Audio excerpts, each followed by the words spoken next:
Okay.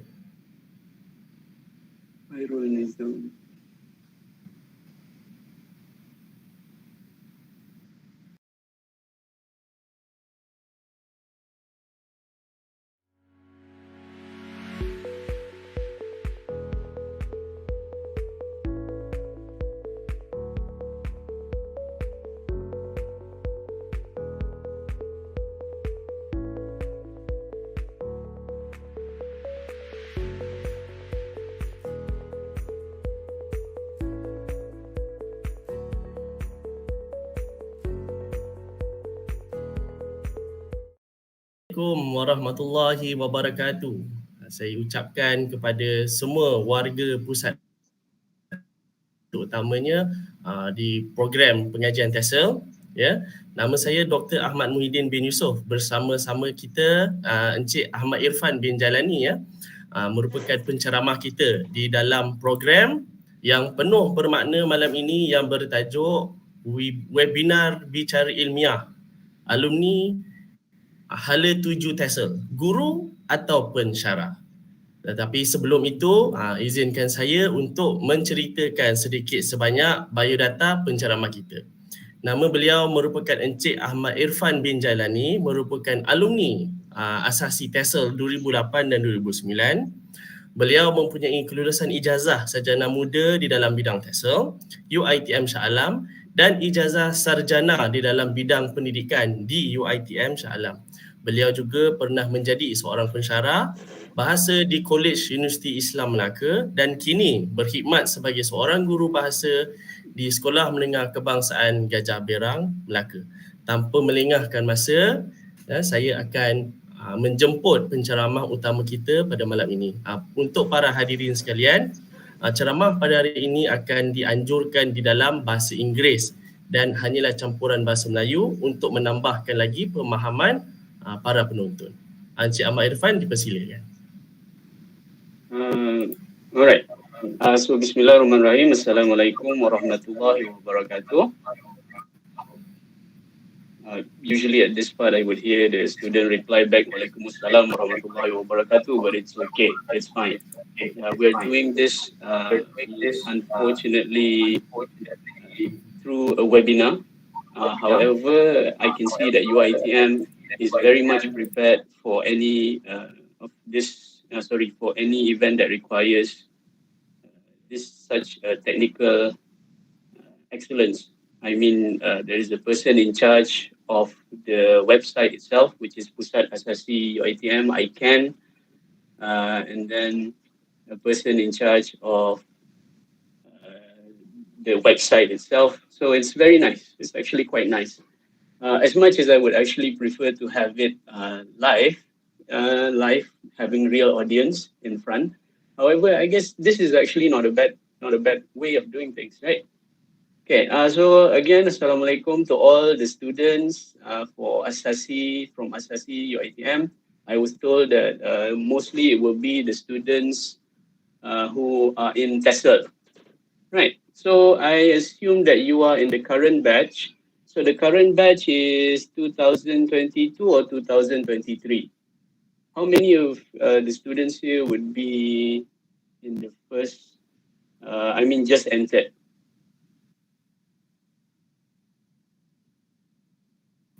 Okay. Again, Mr. Irfan? Sorry, how many students who are here, how many students who have just entered into the foundation program for Tesl? Well, approximately around 1,000 plus, give or take. 1,000 plus? Yes, we have a good number of them. And they are extremely potential and they are very passionate in the field of education. And they are going to be the next generation of teachers and lecturers. And this is why we are going to have a talk, in which you are going to expose our future teachers and our future educators regarding the field of education. Yes, that is something that I hope of doing and doing well tonight. Inshallah. So 1,000 number of students are in the thousands, just for Tesl or for all of the programs? Only Teslians, they call it Teslians. Only Teslians, 1,000. Yes, there that's are, it. So roughly the overall students, engineering, science, law and education, give or take around 4,000 plus, approximate. right, that's a very high number. That's a very impressive number. Uh, so if I'm not mistaken, foundation is only for 1 year, right? Yes. So one cohort is consists of 2 semesters, semester 1 and semester 2. Mm-hmm. So and then they are going to be released into the undergraduate field, and where they Okay, can pursue their release. yes, be released into the wild to further their study in education, inshallah. Inshallah. Yeah. So 500, meaning how many classes would you have? Sorry, Dr. Din. How many classes would be in like one semester? Excuse me. Again, what's the question? Uh, how many classes? How many classes for Tesl? Well, actually, quite a lot. Actually, I sometimes I lost count. Okay. All right. Okay. Never mind. Okay. So, all right. So I guess I'll start with the presentation itself, lah. The talk All itself. right. I will share with all of you some slides that I have prepared that I hope would be able to give you some help, some information that would actually be beneficial for your future in deciding whether or not uh, teaching or lecturing is something that is for you. Okay, so I am currently right now a teacher, but before this, I served around 6 years as a lecturer at a private college. Okay, so let's go to our first slide. So the objectives. Okay, so the objectives for the talk tonight is to provide an objective point of view from experience on the possible career path for Tesla graduates. Now, I like to clarify that I will also talk about all the other potential form of employment that you can go for, even somewhere where you can do or even start your own business. We'll talk about that in a little bit. But of course, the main focus will be on lecturer or teaching. And the main point today is I will try and provide as an objective as possible point of view. Okay, it's not going to be anything involved in my emotion, how I feel. It will be mostly objective, coming from my experience. Okay, so in addition, we'll also talk about some requirements, the responsibilities, the benefits, and the drawbacks of being a teacher and also lecturer. So believe it or not, being a teacher and lecturer does have its benefits, and also at the same time it has its drawbacks. Okay, so some requirements are needed when you want to become a teacher and lecturer, and then the responsibilities, they are not exactly what I would say is the same. Okay, right, there are a few that overlap lah, but it's not all. Okay, so let's go to the next slide. Okay, I'd like to talk a little bit about me, because why not? Right, so secondary education, I went to a sekolah menengah kebangsaan here in Malacca itself. And Dr. Din, who is my dear friend who I've known since my Asasi days, is also a Malaccan. Yeah, in case you don't know. Okay, okay. So I come from a sekolah menengah kebangsaan, just a normal sekolah menengah kebangsaan, and then and then I found myself being able to further my study in foundation in Tesl, which I am really glad for. The fact that I managed to get into Asasi Tesl was something that I'm actually quite happy for. Yeah, I hope that that is something that is shared with everyone who is here as well. Yeah? Because, all right, never mind. Bachelor's degree also in Tesl. If you don't know, the fact that we have HONS, which means honors in Tesla, means that you need to do an academic exercise. It's not the form of exercise that involves the gym. It involves mostly on your cognitive ability, the ability for you to do your own writing. doing your own research. That's why some degrees don't have horns. But in case you want to continue in Tesl, in UiTM for your bachelor's degree, you will not be able to escape the horns part. So you will have to do your own academic exercise, which I also did during my time when I graduated in 2014, I think. Yeah, I managed to graduate on time. And also I got a master's degree in Tesl. Okay, my master's degree in Tesl, which is also something that I have finished in, what year did I finish my master's degree? I think it was around 2019 or 18. Okay, right. So this is a picture of my beautiful family. So this was a long time ago. Now I have my own very beautiful children. Maybe they'll come inside the room and try and give a talk themselves. We'll see. Wait, why is it not moving? Okay, so working experience in education. So like I mentioned earlier, I was a lecturer at a private college from 2015 and 2021. You may have relatives here, actually. It is College University Islam Melaka. Okay, it's College University Islam Melaka, also known as QUIM. However, now it has been upgraded into a full university, which is University Melaka. Right, so that was something that was a proud achievement for all of us at QUIM. We fought very hard for around 5 to 6 years ever since I entered to make sure that we managed to go into a full university status. In order to become a full university, it's not an easy task, especially if you're in the private sector. So managing to do that was a very proud moment for all of us. As you can see in the picture here, you can see my students, all of my lovely students. They were, I think, around your age. They pursued diploma. I think this one is Diploma Pendidikan dan Pengajian Islam. And this one is those in accounting, diploma in accounting.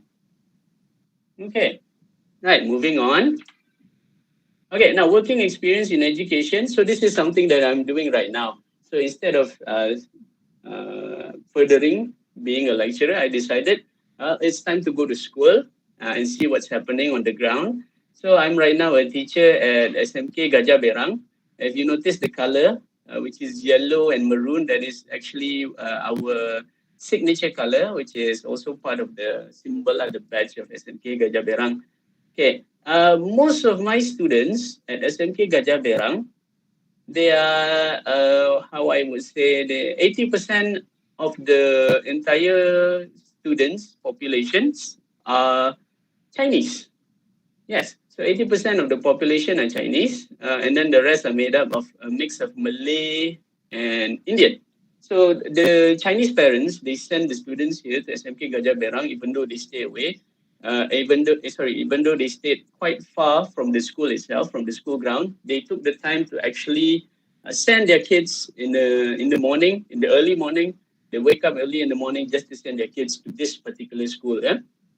Okay, some of them live around 30 kilometers away because the school is at Bandar Melaka, and some of them live at Paya Rumput, Cheng. Some even at Alor Gajah. So it is like two different places in Melaka itself. Okay. Let's see. Okay, I also have other working experience in other sector. This is something that I hope all of you get to experience one day once you have finished your asasi. Once you have finished your asasi, you have a period of time before you further your study. And I really hope all of you further your study because your asasi alone is not enough. Yeah, it's not like a diploma. So with an asasi, that is the thing that you have to remember. It's just 1 year because you have to continue and further your study in bachelor's degree. Okay, so you have some time off after you graduate. After you finish, you don't graduate from asasi, if I'm not mistaken. After you finish your asasi, you can work in other sector. Right, there's nothing to be ashamed of. I was a waiter while I wait for my asasi result and wait for my MUET result. if I'm not mistaken, for students who are Teslian, right now you need a Band 5, right, in order to further your education into bachelor's degree. So that is a very high bar. But by comparison, Mu'ed now is much, I wouldn't say it's easier, but it's much simpler compared to my timeline. So it shouldn't be much of a problem for you if, let's say, you want to continue your, if you want to get higher than Band 5, should be okay. You are a foundation student in Tesla. Okay, I was also a PIC for a swimming academy. So this is PIC, person in charge. It doesn't mean pic or pictures. Okay, so I was the person in charge for a swimming academy. I had a friend there who set me up to work as like a right-hand man for the swimming academy. So I keep track of all the schedules, deal with all the parents, collect all of the fees from all the parents, make sure that the swimming part, the administrative part of the swimming academy works just fine. Yeah. So me, myself, I cannot swim. I can only float. Yeah, I can only float, even at sea only. It's not even a swimming pool. Okay. I was also, I spent around a year as a writer for a local website. So it was the Yayasan Sahabat Bina Negara. It was a long time ago. I was the person in charge of writing articles for that website. Website for that Yayasan lah. Now it's no longer around, I think, if I'm not mistaken. I tried looking for the website. It's no longer available. Okay. Okay, so see, here are some of my accomplishments. This is what we would say, masuk bangkul, angkat sendiri kan. But never mind. It's not always I can talk about my accomplishment. Maybe it will inspire you. Who knows? We'll see. Okay, so Vice Chancellor Award for Masters in Tesla. I managed to graduate on time. And my advice to you is you need to have a purpose. If you really have that goal, you want to finish on time, you will set your mind and you will finish on time. And that's what I did lah. And at the same time, I managed to get the Vice Chancellor Award for it. My goal at the time was to finish fast because saya nak kahwin. Yeah, so that was the reason why I decided, you know what, I need to do and complete my masters as fast as possible. I cannot prolong this any longer. Okay, I also had some article publication in Scopus. It's something I'm proud of. So for my master's thesis, I managed to get it published for Scopus. And one of my proudest achievement while working at QM was that I was the director of program for an international conference. Okay, now this conference, I would say that I tried my best. I had a lot of people helping me, try and push me, make sure that everything goes well, because organizing an international conference isn't an easy task. Luckily, I had a few group of friends, few group of lecturers who were willing to spend the time and energy to make sure that the program was a success. This fellow in the middle here, this one was my boss at the time, which is Professor Madhya Dr. Yusof. He was my idol. He has very high patience and very knowledgeable person. This is something you'll notice if you ever decided to become a lecturer. You'll see people who are very, very high in the academia world. Okay, you'll see some of them who are very humble, even though they are at the very top level. Yeah, that is something that you will see if you ever decided to become a lecturer. Okay. Okay, so career path as a Tesla graduate, as you can see here, we have, you can go for education, of course.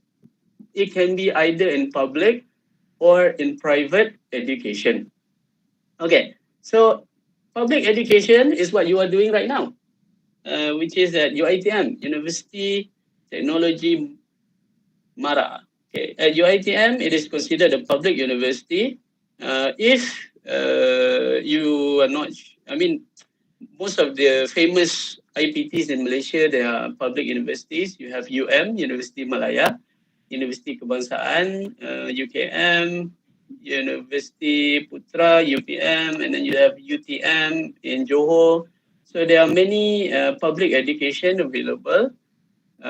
Public universities and IPTs and colleges and even schools, SMK, SK, SKJC, SJKT, SMKA, all of them are considered as public education. Now, this is something that you always have to remember as I like to give a bit of advice from time to time.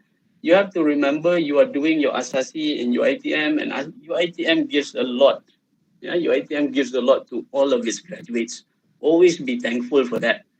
You are doing your education, your Asasi, if I'm not mistaken. I mean, during my time, we actually don't have zero fees for our Asasi.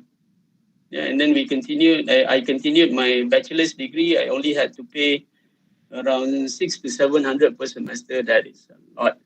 Yeah, sorry. That is not a lot. That is not a lot. Okay, compared to private education. Okay, so private education is something different. We also have many IPTS, Institute Pengajian Tinggi Swasta, available in Malaysia. Some of the famous ones are Sunway College, Nilai College, Nilai University, MMU, OUM, and then we have also Segi College, Segi University, and we also have, of course, schools which belongs in the private sector, sekolah swasta. I had a friend who is a teacher, currently teaching at the same school. She was from a private international school. So all of these students, they come to school and they are mostly foreigners. Their parents work here as expatriates. They come to school, and if you ask them to buy, I mean, she's teaching music. So she asked them whether it's possible for them to buy an equipment, which was expensive. It wasn't a problem for them. Yeah. So maybe this would actually be a possibility for you working in a private international school. Okay. Or maybe you would be like me. I went into KUIM, and KUIM is a privately owned university in Imam. Okay. Let's see. Okay. So career path as a Tesl graduate, other things that you can do, it also involves writing for journalism, writing as journalists, or you can also write for websites. I have friends who graduated together with me who are currently working as writers themselves. Some of them work for, it's not even something that we did. It was for a car website. It's for a car website. I think it's called Wapcar or something. Carwow is the one in UK. I think it's Wapcar. Yeah, it's Wapcar, and she's writing for that website. She's reviewing cars, helping to form opinion on the cars, and she's a Tesla graduate. Yeah, she's a Tesla graduate. So this is what it meant, what was meant when we said that English opens up opportunities for you. So try and brush up on your English. I know you are still in your Asasi. If your English is good, you can go very far. Yeah, inshallah. Okay, and of course, human resource. Human resource here, maybe if there's an opening for executives and assistants. I know one person who did the same Asasi Foundation program with me at the time. He's right now working at a bank. Yeah, he works at a bank. And then when I graduated bachelor's degree, another one of my friend, he went into banking, yeah, into sales in banks. When you talk about salary, his is always highest lah. Okay, so that's a possibility for you. There's always room for you to go for, and there's always different career path. Okay, or you can also decide, maybe you can also try and get yourself self-employed. Maybe you want to be a gig worker. There's nothing wrong with being a gig worker. Independent contractors. Yeah, independent contractors here doesn't mean you go around building houses. Independent contractors means you do things like, for example, you do, what is it called? Proofing. Yeah, you do proofing. People will give you some assignments, and then you correct their grammar, you correct their vocabulary and sentence structure. You get paid for that. So independent contractors, I have a friend who did my master's together with me. He has his own side business, which is, I just remembered it's like a proofreading mura-mura or something. Yeah, so he does proofreading. He looks at other people's assignment. He gives them some kind of feedback on the assignments and all, and then he fixed them. Yeah. Okay. Another thing that you can also opt to do is you can start your own company or your own business. Now, this is these two were actually the same batch as I was when I did my Tesl program. When I finished my Tesl program, so Uwu Creators and Aku Suka Kopi, they are from the same batch. They are in Instagram. I know you all are in TikTok nowadays, but I am not. I'm not up to date enough to use TikTok. But you can actually go and see for yourself here, because my friend here had the ability to draw things, to draw nice things. So he decided, why not start her own business. Okay, and then let me share with you the Aku Suka Kopi fella. Okay, so Aku Suka Kopi fella was also a friend of mine. We did our Asasi Tesl together in our bachelor's degree together. So instead of going into education, his English is actually quite good, Najmuddin. Very good. However, he decided to go into making coffees, which is, it's his passion, so why not? Okay, I'm sure that most of my previous lecturers from Asasi, Miss Siti, Madam Nagamani, maybe they know who this person was, who this person is. Yeah? Okay, let's go to the next slide. Okay, teacher or lecturer? Okay, so teacher or lecturer, I have here a poll for you to try and complete. Okay, I'll share it in the group chat in the YouTube live. It's called a YouTube live. So I'll share it in the YouTube live. So try and answer this. I want to see at the end. Okay, at the end of this talk, we will see which occupation do you actually prefer. Do you prefer to be a teacher, or do you prefer to be a lecturer? It's a simple question. Yeah? Okay, so try and complete this. Okay, let's see.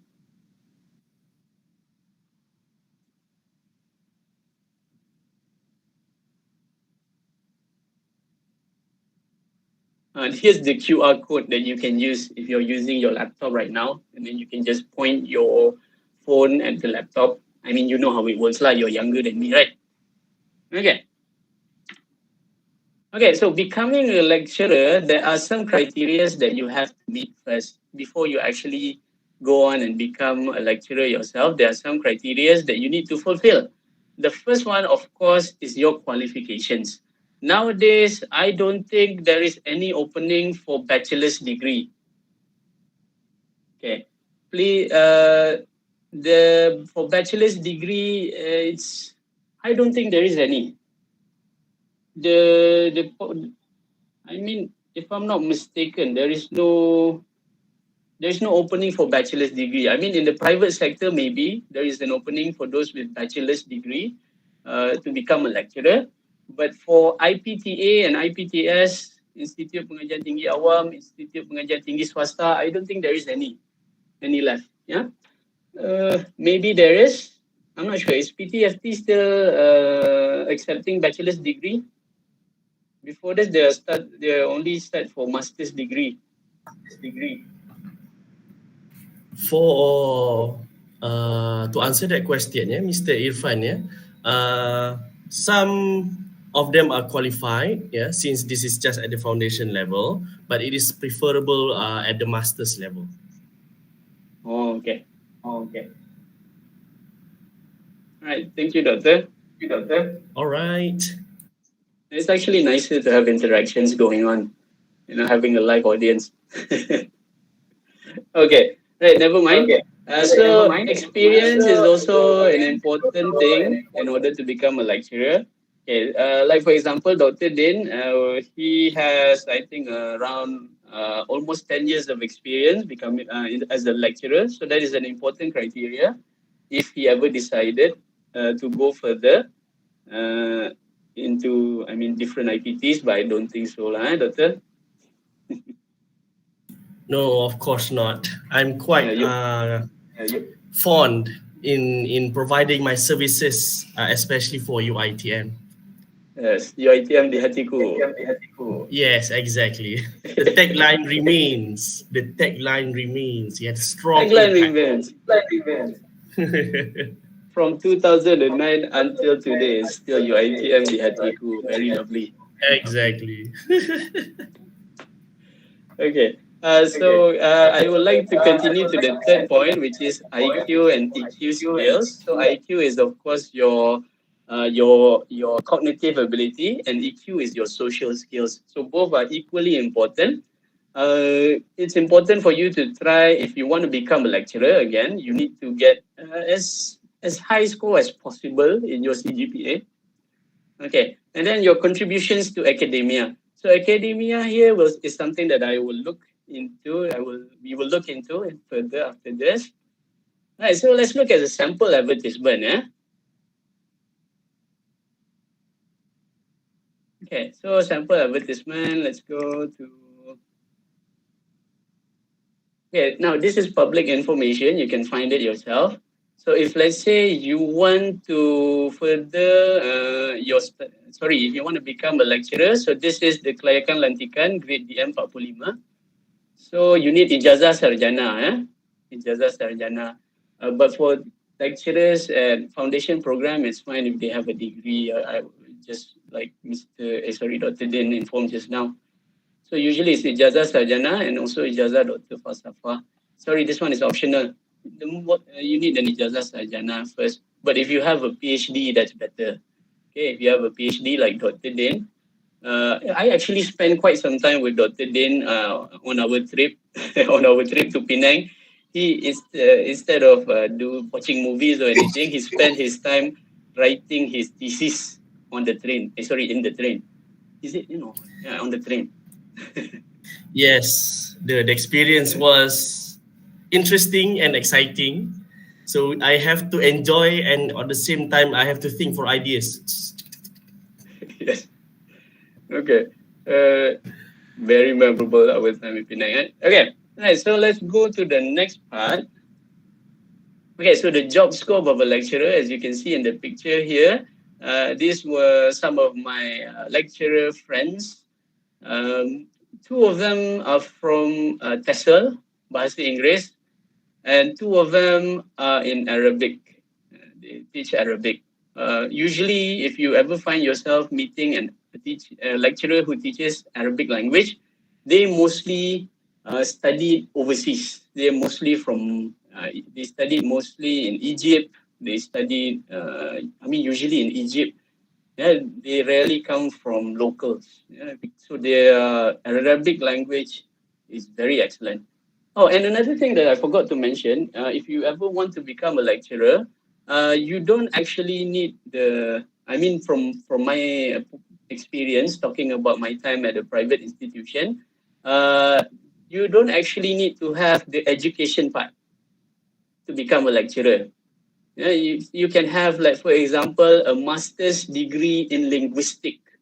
So instead of master's degree in education, it could be a master's degree in linguistics.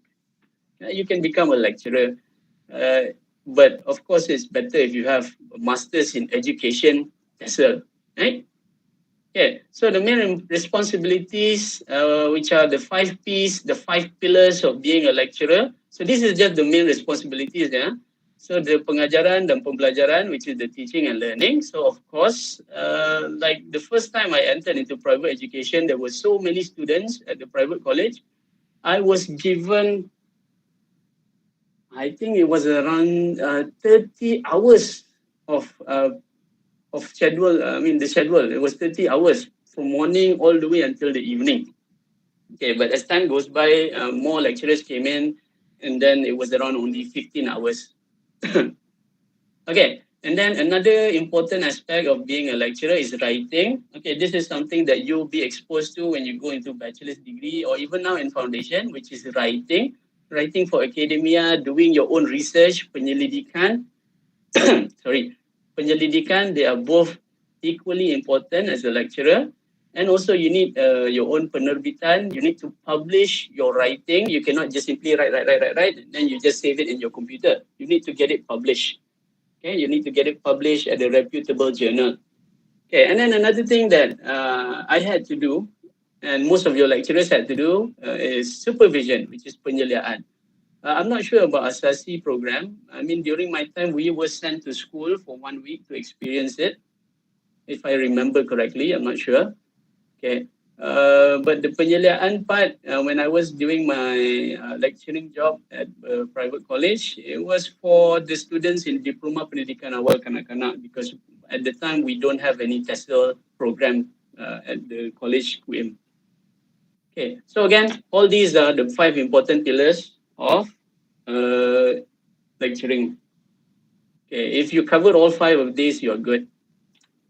Okay, so other responsibilities, you have to do some community service, which is khidmat masyarakat. You have to attend compulsory training. You have to attend seminars and conference. You have to attend meetings. Okay, the longest meeting that I ever had to partake in took the whole day. Yeah, and I only talked for around 5 to 10 minutes, I think.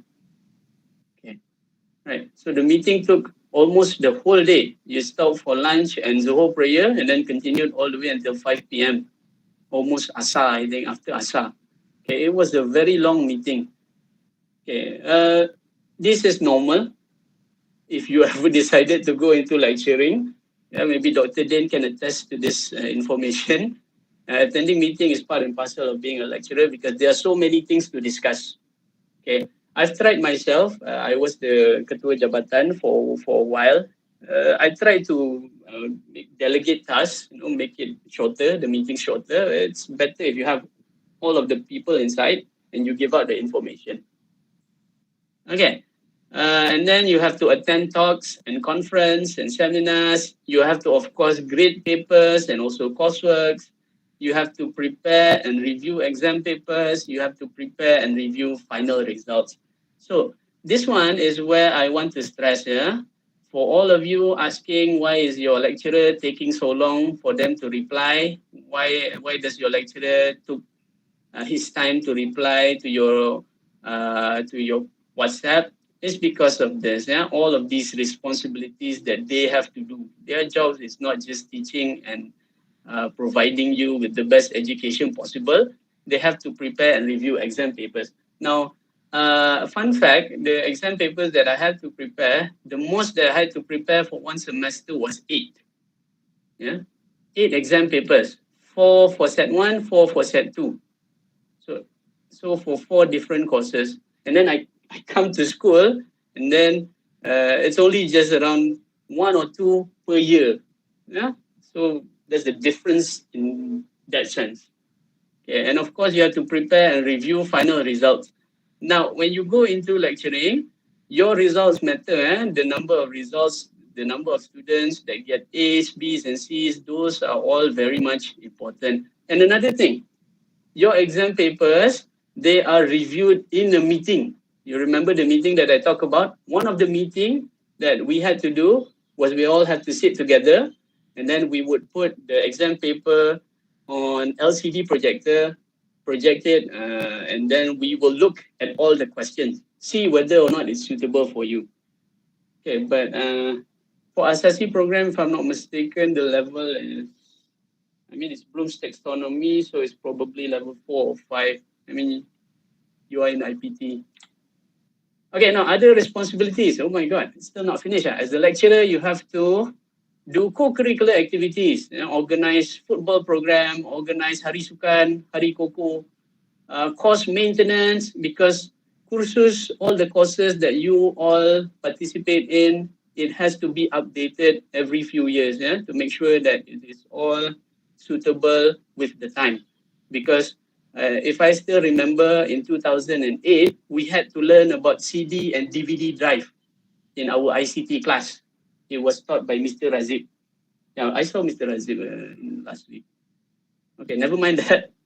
So course maintenance is important to make sure it's updated with the time. Okay, nowadays, I mean, most people the younger generation, probably my children, they will not know CDs and DVDs. They will not know what is a diskette.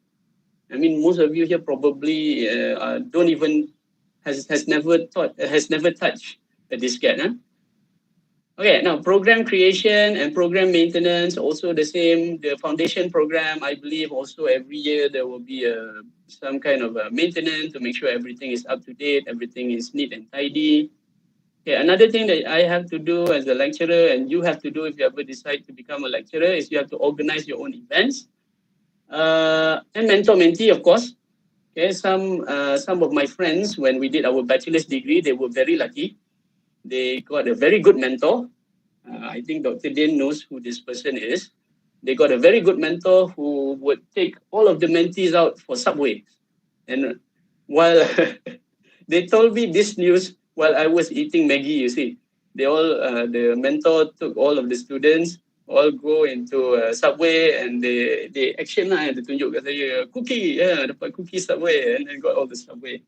I was only eating Maggie at the time. Okay, another thing that we all had to do was also searching for potential students.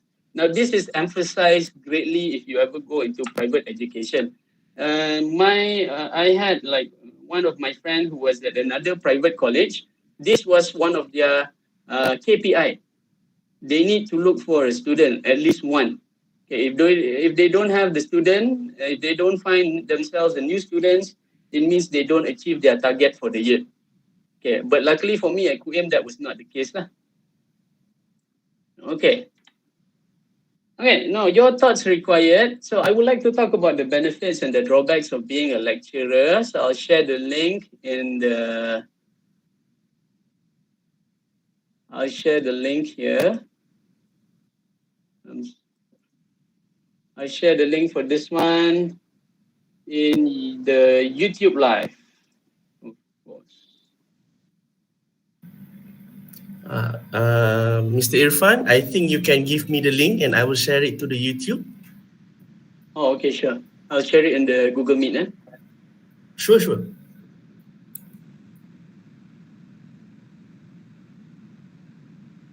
Okay. So benefits of being a lecturer. So while you're listening, okay, you can also take the opportunity to try and fill this up. The benefits of being a lecturer. Okay, what do you think is the best one? Okay. All right, so we'll go to the next slide. Oh, actually, it's the answers. The benefits of being a lecturer. I mean, from my point of view, I'm not sure whether Dr. Din agrees with me on this, the benefits of being a lecturer. From my point of view, okay, never mind. For the previous Padlet that I've shared, maybe you can rank which one is the best in your opinion. The benefits of being a lecturer. So I have shared here in the slides all of the benefits that I can think of when it comes to being a lecturer. So maybe you can like put which one is number one, which one is number two. It's all up to you. It's your own creativity. Yeah. Okay. So benefits of being a lecturer. I mean, I'm not sure whether it's the same for UITM lecturers. We have flexible working hours at QM. For example, if let's say I have night classes, I can come in at 10 a.m. instead of 8, and I can go back at 10 p.m. Yeah, so those are flexible working hours. It is not an 8 to 5 job. Okay. You are also contributing to academia. Okay, so academia again is where you start writing your articles, your research, you do your research and you contribute to the knowledge of the world. Okay. That is a very important thing to remember. An important job of lecturer is to contribute to the knowledge that we have in this whole world. So imagine the knowledge is like a circle. Knowledge is a circle, and your contribution to academia is maybe perhaps a tiny dot. And this was shared with me by Dr. Yusof. He gave me a very good representation. It's like a small circle. Okay, the knowledge of humankind. The knowledge of all human, academia. And then you have like maybe a small tiny bit of dot that is your work and you contribute to that. Yeah, and the more you, I mean, this is it's a beautiful thing in my opinion. Yeah, being a lecturer, one of the most beautiful thing about being a lecturer is that you contribute to human knowledge. Yeah, you contribute something new. Okay. Okay, so contribute to society, of course. When you contribute to knowledge, you contribute to society. Okay, another benefit of being a lecturer is that you get to teach young adults. Uh, Young adults here means those who have just finished their secondary school.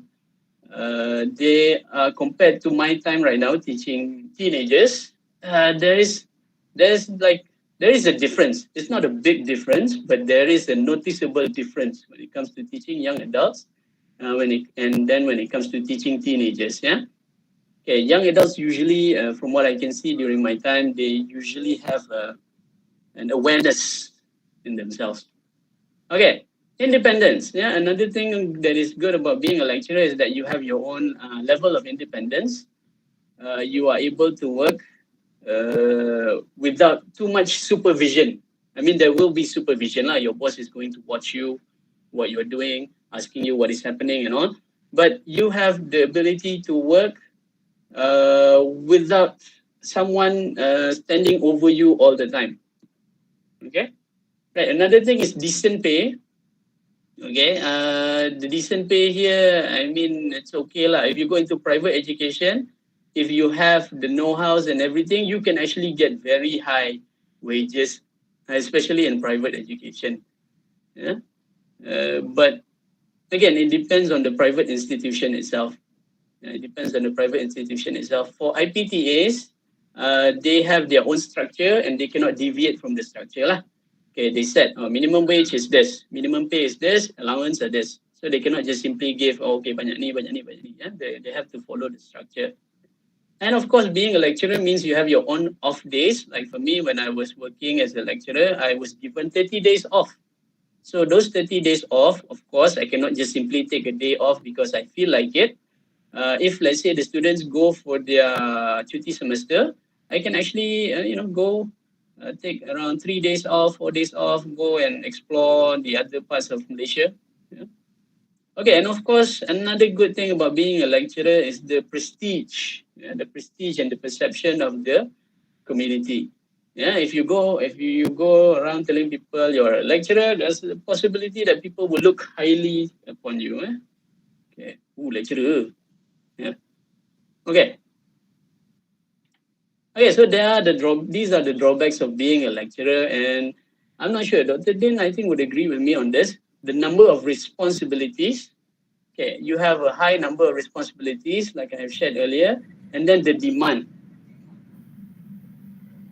The demand from the responsibilities given to you is not small.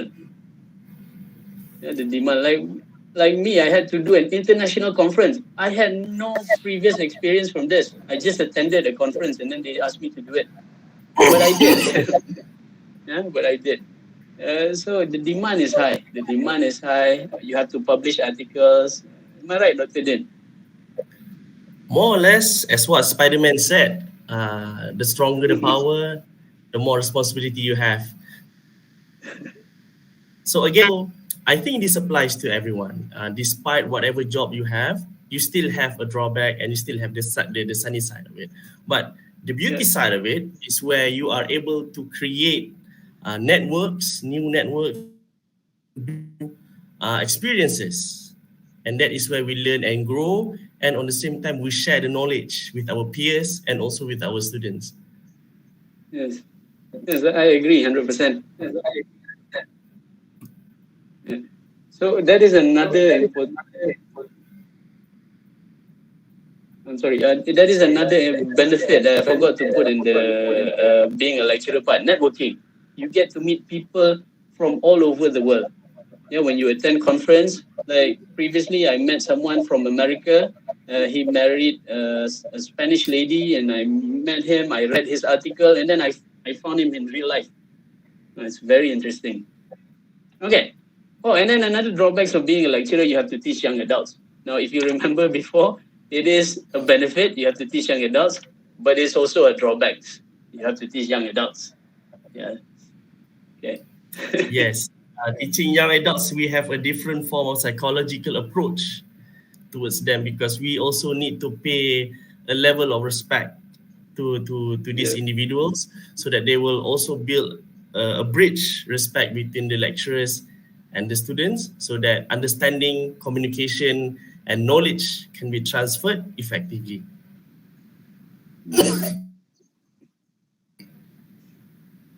Okay, so let's go to the next slide, which is a quote that I actually found this quote at my bilik gerakan sekolah. A good education can change anyone, but a good teacher can change everything. Yeah, I mean, you can switch teacher with lecturer lah, if you want. It's this, it almost the same. Like a good teacher, regardless, maybe your lecturer or teaching is for you and you want to become a teacher. So there are qualifications that you need to fulfill, the social skills and the contributions to human development. So previously, when it comes to being a lecturer, it's mostly towards academia. But when it comes to being a teacher, it is mostly related to human development, developing, making sure that all these little children, all these teenagers, they actually grow up to become functional human being that can function in a social structure, developing their own mindset to prepare them for the world. Okay, now let's look. This is a website that you will probably visit very often if you ever decided to become a teacher, which is SPP, Suruhanjaya Perkhidmatan Pendidikan. Okay, let's just take a look at this. Why not? Okay, Pegawai Perkhidmatan Pendidikan, Cikgu. Yeah, so in other words, PPP, DG 41, DG 29, these are all, this means that you're a teacher lah, Pegawai Perkhidmatan Pendidikan. It's pegawai, executive, to give it the sense of level, a high level or something. But you are a teacher. If you ever decided to go into this, there are two different options for you, DG 29 and DG 41. So if let's say you have a diploma, okay, you will go into DG 29. If you have ijazah sarjana muda kepujian dalam bidang pendidikan. So like I mentioned earlier, if you ever decided to go into lecturing, you don't exactly need 100% to be in the education background. However, if you want to go into teaching, there is no other way for you. You have to go and do bidang pendidikan. Your ijazah sarjana muda must have the word education. If you don't have the word education, you can go for DPLI, Diploma Lanjutan just for Perguruan, sijil khusus perguruan lepasan diploma, this one. Right. If let's say, again, if you ever want to become a teacher, this is an important part. Your bachelor's degree must have pendidikan. I've heard of cases where they entered the school and then it was found that the bachelor's degree was not in education. So it got cancelled. The contract got cancelled straight away. In the first 3 years, you need to be mindful of these things as a teacher. Okay, now let's go to the next slide. Okay, responsibilities of a teacher. So this is also the same. I'll share in the Google Meet, and then Dr. Din, perhaps you can help me share this in the YouTube Live. Let's see, where is the link?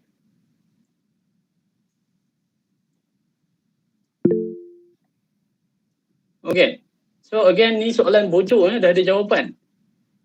Okay, so I'll go. So the job scope of teaching, okay, if you are in foundation.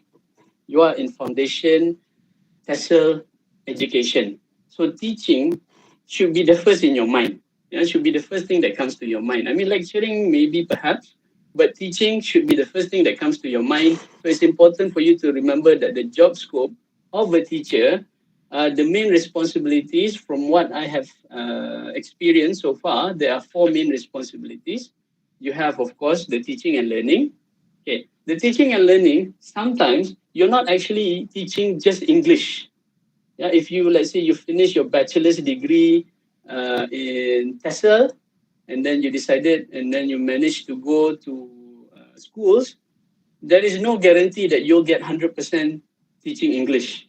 Yeah, I think your lecturers who were teachers can attest to this. I had I have two English teachers at my school because they are men.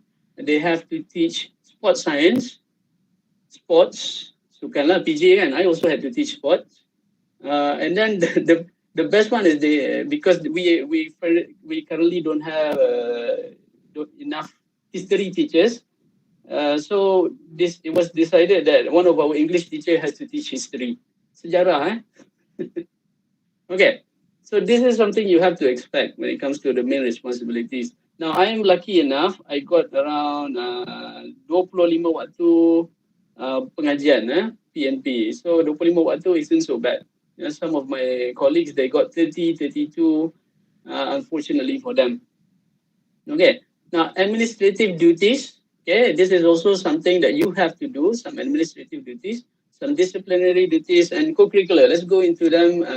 Next slide, I think I have. Okay, so the teaching and learning part, of course, you have to prepare your lesson and lesson plans. I'm not sure whether in foundation you have to do any of the lesson plans just yet. Maybe when you go into bachelor's degree, you have to do your lesson plans. Okay, and then you have to give them work to put in an exercise book, because all these exercise books will be checked periodically.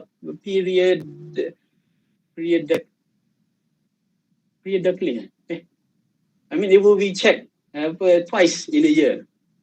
Periodically. Why does it sound wrong? Okay, never mind that. So exercise books, you have to give them exercise. You need to make sure they do the exercise because it will be checked twice a year, yeah, by your boss. Okay. And then you have to do your assignments, and then you have to give your tests and exams, your papers, and of course extra classes. Like me, I'm a teacher. So right now, of course, I have cuti sekolah, right? Very lucky for me, right? 1 week cuti sekolah, but I have kelas tambahan for my Form 5 students. Okay. So these are all my students. I give them the opportunity to write on the board. Okay, you also have administrative duties. For example, like now, if let's say you are a class teacher, I mean, if when you enter school, you will get to become a class teacher first time. If you're a first time teacher, I mean, even after years of being a teacher, you will probably be a class teacher unless you are a senior teacher. Yeah. So you'll be a class teacher, you have to handle the names and writing and everything. And for most schools, we still try to adopt a hard copy backup in case of anything. So one of the things that I had to do when I was in charge of a Form 1 class, I had to write down the names of these students along with all their parents' information and their address in a book. Yeah. I'm not sure why it cannot be printed, but it was done since since the school started. So it is continued until now. You need to have a hard copy. Okay. And then there's also a lot of paperwork and filing. Yeah, this is unfortunately almost as many tasks as your teaching and learning part. Yeah, the part where you have to prepare reports and everything. Okay. Now, when it comes to the paperwork, maybe you do an event. Okay, you do an event, you take your student out for an event, and then you have to do a report. Okay, you have to do a report, you have to include pictures and everything.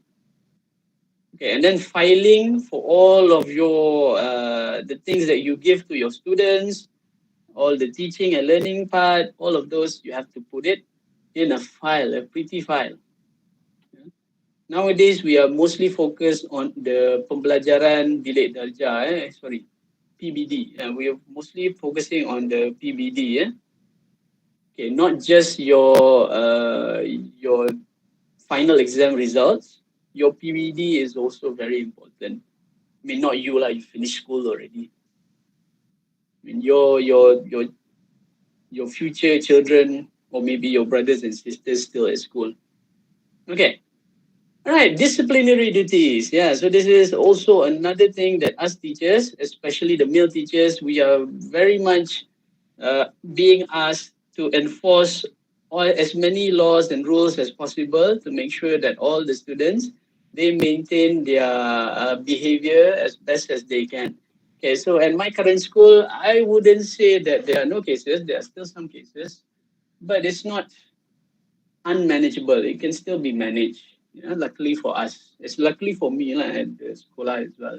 So the number of cases, it can range from when you start teaching at school. You'll find this case in any school. Yeah, in any school, even in sekolah yang berasrama penuh, maybe even the high level schools. So there are case berat, case berat, like for example merokok, membuli, melawan guru. So all of these are very much cases that teachers have to handle. Okay, teachers have to handle themselves. We have to do our own investigation, look into what is happening. Yeah. Okay, so all of this is an important part of parcel of being a teacher. You handle these different cases. The most dangerous thing, one of the things that really shocked me when I started teaching was when it comes to vaping. Yeah, because before this, during my time, the students were, not me lah, I'm not a smoker. They would smoke cigarettes. I still had some fond memories of what happened. It's not a fond memory lah. Students were smoking cigarettes during my time. Now they are vaping. The problem, the danger, the problem that I have found when it comes to vaping is that it doesn't look dangerous at all. Like for example, I'll give you a very simple explanation for this. You can see when it comes to cigarettes, you can smell it. It's not a nice smell.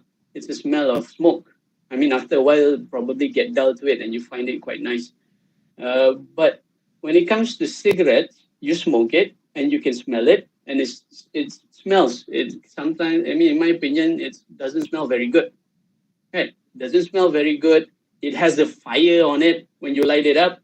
It has all those chemicals, and it needs a filter. Yeah, it needs a filter for you to smoke. Right? So you can see itself that cigarette is dangerous. It is observable, something you can see. When you show it to a student, when you show it to little children, they can see, this is probably not good for me. But for vape, vape is very interesting. Vape, some of them looks like a toy.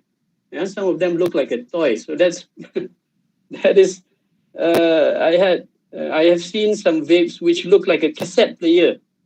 Yeah, they look like a toy, but student.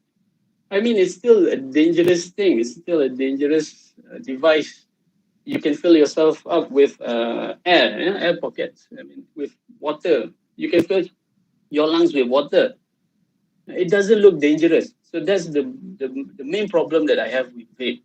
It looks like a toy, and children will look at it and think like it's just a simple toy that you can use, and it wouldn't be a problem. Some of them would argue, some of the students, if they are ever caught with the vape, they would say, alas, tak ada nicotine pun. Well, it's not just the nicotine. You're putting, water vapor inside your body. Okay. Okay lah. Right. But another disciplinary duty that I have to do is I have to report on amalan baik. You cannot just, not during my time, you can just say, budak ni baik, student ni baik. Now I have to report. If let's say, one of the students helped me carry books to the classroom, I can put it in the amalan baik. And there is a website for it. Okay, so this student, for example, one of my students who always try and find a way to get amalan baik, which is Fabian and Yugen and Bravin. They always try and get on my good side so that they can get amalan baik. Well, fine. I'll try my best to put their names in the Amalan Baik website. Okay, co-curricular duties. Co-curricular duties, which involves sports, clubs and societies, and uniforms. So this is also something that you cannot escape from if you ever become a teacher. If, let's say, you don't enjoy co-curricular activities when you were a student, this is still something that you have to do when you become a teacher. If you ever decided to become a teacher. First one is sports. Okay. So sports here, like for yours truly, I had to do sepak takraw. Okay, I have no clue, no idea how to play sepak takraw. If you give me a football, I can kick it, no problem. But if you ask me to timbang bola, and then ada killer, ada feeder, ada tekong, semua ni, all these terms I learned in the years that I have become a teacher. Yeah, in the very short years that I've become a teacher, I learned this by being a teacher for that specific club, sepak takraw. We have to, there were two of us, and then we took all the students, go to a program, and then watch them fight. Yeah. Luckily for us, we managed to get into the quarterfinal, and then we lost to the eventual winners, lah, who was SMK Tun Tua. Okay. Clubs and societies. So mostly, if you're an English teacher, most of the time you'll probably be in the club panitia bahasa Inggeris, club bahasa Inggeris, English Language Society. At Gajah Berang, we try and make sure that the students conduct their own activities instead of the teachers providing activities for them. They have to do the activities themselves. They have to come up with the fun games, whatever it is. They have to do by themselves. They show the activities first to us, the teachers, and then we'll look into them. And of course, uniforms. Yeah, you cannot see, as you can see in the picture here. These are all the scouts. Some of the junior scouts in SMK Gajah Berang. These are all the Form 1 and Form 2 junior scouts. So on Wednesday, some of the teachers, not some, all of the teachers have to wear baju uniform as well. So I myself actually have a baju pengakap because I'm part of the pengakap. When I was at school, I was the cadet police. But when I come to school as a teacher, I am a pengakap. Okay, let's go to the next slide. Oh, and of course, if you join the uniform bodies, if there is a camping, you probably have to join as well. Tidur dekat sekolah. Tidur dalam kemah. So this is a normal job scope for a teacher. Okay, now let's go into the benefits of being a teacher. Okay, so the benefits of being a teacher is it's a very nice notion, right? Being a teacher. The sunny side of it, like Dr. Dane said, the sunny side of it, there will always be sunny sides and the drawbacks of being in any jobs. There is always the pros and the cons. Okay, so when it comes to the benefits of being a teacher, I had one student, easy teacher job. Easy. Okay, benefits of being a teacher is the fixed working hours. Pay attention to the slide. I put in the quotation mark there. Okay, the fixed working hours here. Sometimes it extends beyond schooling hours. If let's say I have to come to school as early as 7:30 is the latest, and then I go back at around the fastest lah, paling awal pun. It's around 2:30, 2:40. That's the fastest. Usually there's a meeting. Usually there is a meeting, and on Wednesday and Thursday you have co-curricular activities. The one that I mentioned earlier, this one, you have to do your sports, clubs and societies, and uniforms. So most probably you go back at 4 to 5. Okay. Now another benefit of being a teacher is you contribute to human development. Now this is something I like to stress to all of you foundation students. You are not just teaching knowledge. You are developing human. You are trying your best. I am also right now doing it myself. I am trying my best to develop these teenagers into someone who can function, human development, even when they are in the last classes and they're not exactly like the very best when it comes to their behavior. I just try and give them the best role model as possible to make sure that they are able to contribute to society. Right. I'm not actually putting myself on a pedestal trying to make myself look good. It is actually just one of the important thing about being a teacher. Yeah. Okay, it's an important thing. Okay.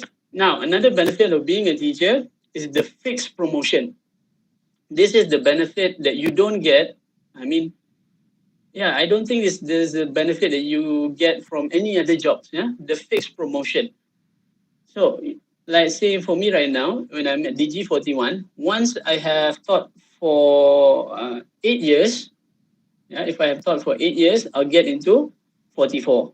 Once I get into I add another 4 more years. Sorry, 8 more years.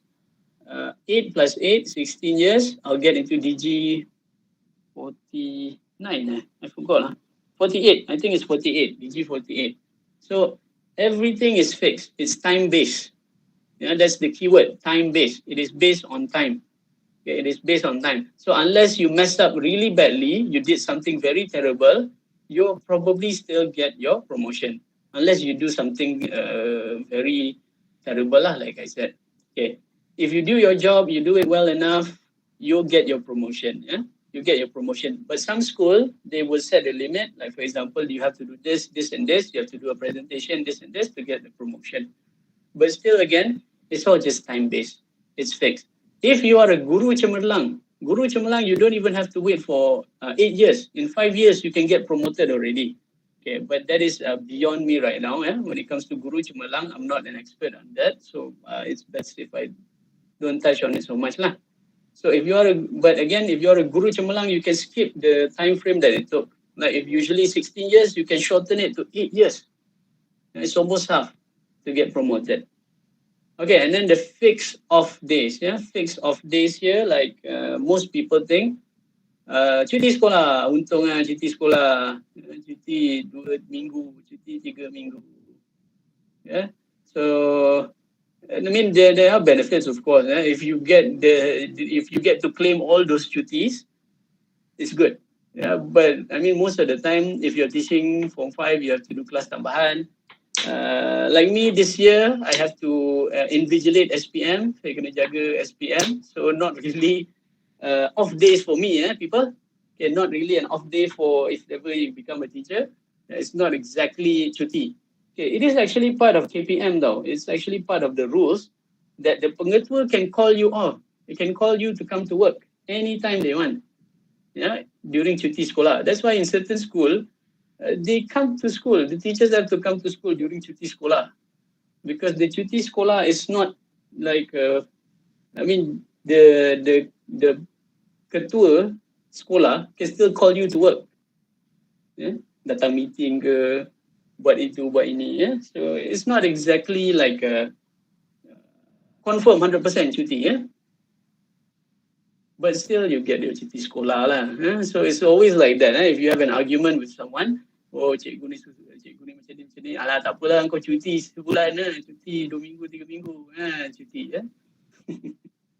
This is something you'll face when you become a teacher. Okay, so another benefit of being a teacher, you get decent pay. Yeah, you get decent pay, which goes up every year, inshallah. Okay, another benefit of being a teacher that I have found is people call you cikgu. Yeah, so I have a neighbor who is an uncle in front of my house. Whenever he sees me outside, he will say, "Cikgu." Okay, so that is something that is common. Yeah, people will call you cikgu. I mean, you will not really get a discount lah if you're a teacher or anything. If people know you are a cikgu, it's not like you get a discount or anything. But still, it's nice. Okay, and the camaraderie. Yeah, the people who work with you, they understand your situation, and they will work together to make sure that everything is. I mean, like for example, I'll give you an example. This one time we are doing Hari Sukan. When we are doing Hari Sukan, all of us, it doesn't matter whether you're a cikgu sukan ke, you're cikgu bahasa Inggeris ke, you're cikgu matematik ke, all of us have to go to the field. All of us have to go to the field, help out under the hot sun. Yeah. And then if you are very, what I would say, hardworking, you'll do even further than that. You help to buat line for the larian kan. For the larian, usually padang ni dia dah basah. So they buat line to make sure that everything is just nice for Hari Sukan. Yeah? Oh, and by the way, it's not just Hari Sukan. You have Hari Sukan, you have the latihan rumah sukan, you have trial sukan. Okay, Hari Koko, there's so many Hari. Okay, and of course, another benefit of being a teacher is the good students. So for all of the foundation students here, if you were a good student when you were at school, I like to thank all of you. You meant a lot to your teachers. Yeah. If you were a good student when you were at school, I'll thank you for it. Yeah. It is not easy to be. I mean, most of the students they are okay, but I mean the very best, the good students, like they are really helpful. It doesn't really matter if they are smart or not, but they are really helpful. They try their best to make sure that your teaching and learning goes to plan, to make sure that everything is fine for you. Yeah, these are all the good students. Okay, that's the benefits of being a teacher. Now, I like to talk about the drawbacks of being a teacher. Okay, the high number of responsibilities, of course. Okay, there is a high number of responsibilities that you have to deal with. Dr. Din mentioned just now, when it comes to any job, there is the drawbacks and there is the positive sides of it all.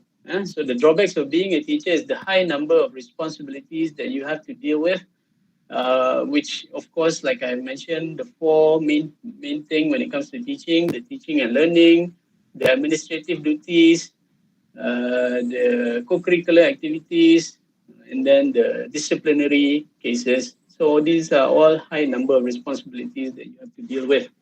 Okay, now there are certain group of parents that are that can be quite the drawback of you being a teacher, right? Some parents, instead of looking at of course, you don't want to, and sometimes some people they don't like it when you start telling them stories about their children, right?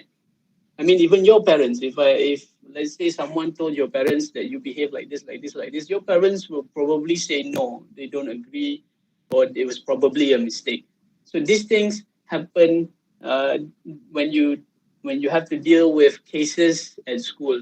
There are certain groups of parents who would not tolerate any kind of bad bad behavior being said about their children.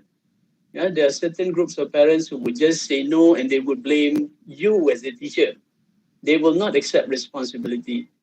Yeah. Okay. So this is something that you have to deal with. But of course, not all parents are like this. Okay, not all parents are like this. Only a certain group of parents, and they would rather defend their children even when even when it is proven. Yeah, dah terang lagi bersuluk. Yeah, if I had cases where I had times when I had to call all of the teachers. Yeah, but still sometimes it's difficult, I guess, to accept the truth. However, in most cases, parents are very chill. They are very relaxed. They are quite okay with how with when we tell them when we told them that their children behave in a certain manner. Most parents they would say, "Oh, okay, all right, okay," and some parents would even give permission for us to do corporal punishment to their children. Now, this is something that you have to know. As a teacher, it's not just as simple as you ambil wotan and then you wotan budak. It's not as simple as that. You don't have the power to do that. Yeah. As a teacher, you don't exactly have 100% the power to do that. You need to have a permission first. You need to have punca kuasa. Kalau you ada punca kuasa, someone give you the green light, then you can use the rotan. Yeah, in most, it's not as simple as that. If you just simply wotan, also sometimes they become very kebal. The students who are very who are not very good, this certain group of students, if they're not very good, you rotan banyak kali pun tak ada effect juga kan. Yeah. So it's not really as simple as just rotan suka hati je. Okay. So these certain group of students, what we found was actually quite useful was we asked them to do community service. We give them a mop. The HEM give them a mop, and then they mop the school. Yeah. Make them mop the school. That is good. That is one thing that they can do. Just make them mop all the schools, all over the school. So if let's say I found one of my students mopping, ada case nah. And then they say what they did. And I mean, if it's just the small cases, usually that's what we ask them to do. They mop. Sometimes they have to do like three times a week or something. I mean, not during, I mean, early in the morning before class starts, not during their rehat lah. We will not disturb that. Usually it's before school starts or after school finish. Yeah, it's nice, instead of just doing corporal punishment, you give them something to do that is actually beneficial. Yeah. Okay. What else? Of course, some parents, they give you permission to do things to their children. Some parents, when I did the perjumpaan dengan ibu bapa to give them the result of their children, and then I talk about the behavior of their children to them. I mean, I was just telling, this person, this student is very childish. He hasn't developed yet. Okay, and then the father said, okay, tak apa cikgu, saya tahu apa nak buat dengan dia. I'm not even asking the parent to beat their children or anything. But the way they said it is like, tak apa cikgu, tak apa, balik ni dia kena. Yeah, hopefully you don't have to experience that. I mean, that's part of the experience, if you ever become a teacher. Okay, and of course, there are certain group of teachers also that may not exactly be the best team player, I would say. There's some certain group of teachers that are not exactly the best team player. They would say that they are the best, but then they don't do. Yeah, that's something you'll experience yourself. I mean, it's something that you experience in any work, in any work. Okay, and then another drawback of being a teacher is the lack of empowerment. Yeah, sometimes, I mean, I feel this is my own opinion. It may not apply to all the teachers. The lack of empowerment, the lack of power being given to us in order to teach, because everything is fixed, everything is structured. You cannot just simply use your own method. Yeah, you cannot just simply use your own method to teach. You have to still, I mean, you still need to follow the structure given to you. And then, like I mentioned earlier, you need to have your own punca kuasa. You need to have punca kuasa in order to do anything to the students. If you, like say, you want to handle cases or anything, you still need your punca kuasa. There is a lack of empowerment. And then the fixed off days. Now, for your information, your teachers, I mean, when you were in school, teachers are only given 10 days for the whole year. Okay, 10 days off for the whole year, but you cannot just simply claim cuti though. You cannot just simply claim the holiday, the days off, the off days. Yeah? You still need to get permission from your pengetua. Okay, and then usually it's for important cases. Like for example, for me, when my children get sick, if let's say my wife cannot get the day off, I can take the day off myself. Okay. Let's see. But of course, when it comes to government work, there are other cuti as well. Cuti quarantine, cuti sakit, apa lagi? Cuti warded. But okay, we're already at the Q&A actually. We're already at the last slide. Okay. I'd like to share an interesting story that I faced. All right, Q&A, Mr. Irfan. Okay, before you proceed with the story, okay, students, you may start, how can I say this? You may start blast your questions, at the YouTube chat while Mr. Irfan is telling his part of the story and his part of the lecture. I can collect the questions and I will read it to Mr. Irfan for him to answer. Okay, Mr. Irfan, you may proceed. All right, thank you, Doctor. Okay, right, the story. I have some, I found them quite interesting. I have this one student, they was during Merentas Desa. It was during Merentas Desa, so I ride a motorcycle to work to school because I found it's the easiest form of transportation. So naturally, because I have the motorcycle, I have to do the ronda part. I have to go around the track where they do the Merentas Desa to see what's happening, and then stop cars and everything and report emergencies of anything. Okay. So while I was doing this, I saw one student. He was eating McDonald's. he was eating McDonald's while he was running. I don't know where he got the McDonald's from, but he got himself a McDonald's, and while he was running, he was eating the burger, the burger McDonald's. Oh, it was, I was like, oh. I don't know. Yeah, very weird, these students. Some of these students, I mean, the newer generation, the one that I'm facing right now. Maybe in your generation, in the future, maybe you find yourself with a different group of students, who with different types of behaviors. Well, again, this fellow was eating McDonald's burger, you see, while he was running meretas this. Aduh, I don't think this. Wait, where did you even get a McDonald's burger? Well, I mean, he probably brought it from home.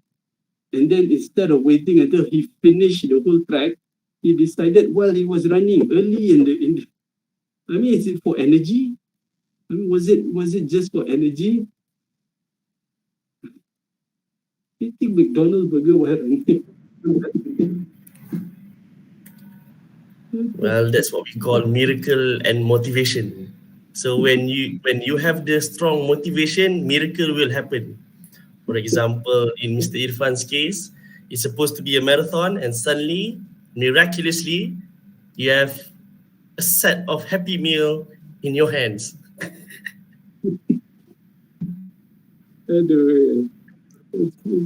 Okay, everyone. Do you have any questions?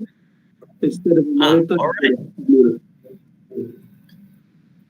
We have a question from Miss Hafina Hamizat. How can the teachers keep up with the changing syllabus? This is a good question.